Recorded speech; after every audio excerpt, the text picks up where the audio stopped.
নমস্কার বন্ধুরা, আমি মনিকা নিয়ে চলে এলাম আজকে তোমাদের কাছে সুন্দর একটা বড়ার রেসিপি।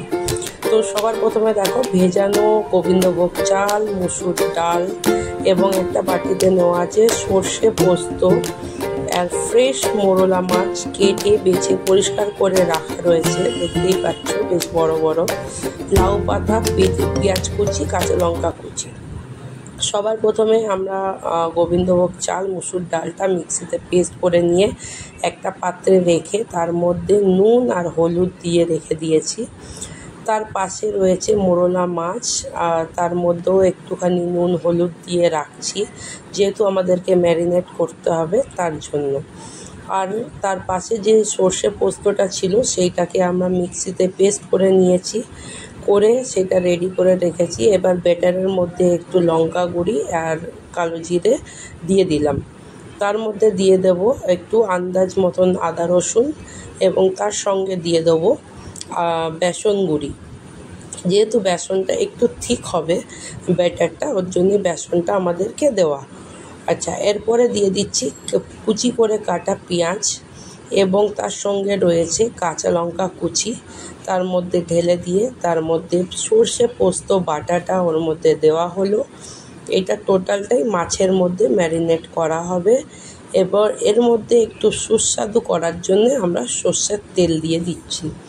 এবার ভালো করে মাছটাকে আমরা ম্যারিনেট করে রাখছি।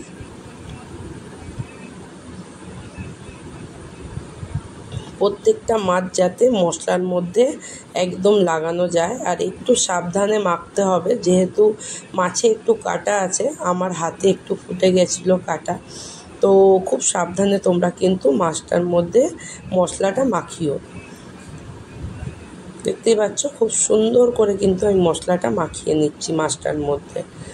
আর এই দিকে কিন্তু আমি সাইডে বেসনের ব্যাটারটাও কিন্তু একদম পুরো রেডি করে রেখেছি।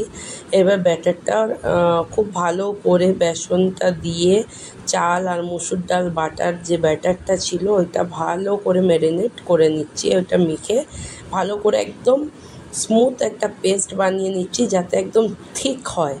কেন থিক এর জন্যে করতে হবে, আমাকে পুরো পাতাটা ওর মধ্যে কভার করতে হবে। এবারে সুন্দর করে লাউ পাতা বিছিয়ে তার মধ্যে কিন্তু দিয়ে দিচ্ছি ওই মাছের পুরটা। দেখতেই পাচ্ছ মাছের পুরটা কিন্তু খুব সুন্দর করে ওর মধ্যে দিয়ে দিলাম। দিয়ে পাতাটাকে ভালো করে মুড়ে চারিদিক দিয়ে সেই ব্যাটারটার মধ্যে কিন্তু ভালো করে ডিপ করে ঢোকাতে হবে। আমরা কিন্তু পাতাটাকে কোনো কাঠি বা সুতোর দ্বারায় আমরা ওইটাকে লাগাচ্ছি না, এটা নিজে দিয়েই কিন্তু ব্যাটারের মধ্যে ভালো করে ডিপ করে চুবিয়ে রেখেছি। আচ্ছা, তার মধ্যে ফ্রাই প্যান, গ্যাসের উপরে ফ্রাই প্যান বসিয়ে ফ্রাই প্যানে তেল দিয়ে দিলাম। দেখো, এবার তেলটা গরম হলেই কিন্তু আমি প্রত্যেকটা বড়া পুর দিয়ে রেডি করে রাখছি। এবার তেল গরম হয়ে গেছে, একটা একটা করে আমরা বড়া ফ্রাই প্যানের মধ্যে দিয়ে দিচ্ছি। দ্বিতীয়টাও রেডি করে নিয়েছিলাম, দ্বিতীয় বড়াটাও কিন্তু একদম পুরো রেডি।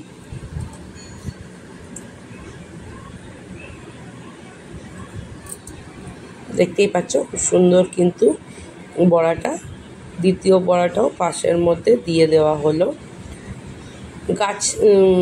গ্যাসের আঁচটা একদম স্লোতে রেখো, তেলটা গরম করার পর স্লোতে রেখো। কেন কি জোরে রাখলে ভিতরে যে মাছগুলো রয়েছে মাছগুলো কিন্তু সিদ্ধ হবে না। ঠিক 5-7 মিনিট পর আস্তে করে দুটো চামচের সাহায্যে আমি ছুরি আর নিয়েছি, হাতা নিয়ে খুন্তি নিয়েছিলাম কাঠের।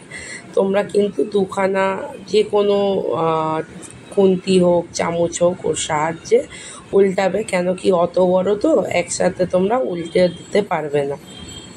তো এইভাবেই কিন্তু আমি পুর ভরা মাছের পুর ভরা বড়াটা বানিয়ে ফেলেছি। তো